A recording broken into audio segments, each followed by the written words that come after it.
السلام علیکم دوستو، آج عمران خان کی دہشت گردی کی کیس میں اسلام آباد عدالت میں پیشی ہے اور عدالت نے بلا لیا ہے عمران خان کو۔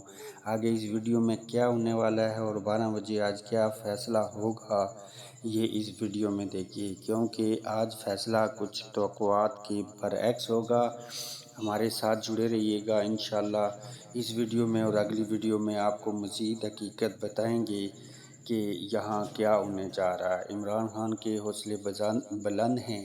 عمران خان کے بہت سے وکلاء اور بہت سے جو حمایتی ہیں اور بہت سے جو سپورٹر ہیں، بلکہ پورا پاکستان عمران خان کا سپورٹر ہے، ان کے مطابق آج تحریک انصاف کی توقع کے خلاف کچھ فیصلہ آنے کی توقع ہے۔ اس لیے آپ ہمارے ساتھ جڑے رہیے، آپ کو اپڈیٹ دیتے رہیں گے۔ اللہ حافظ۔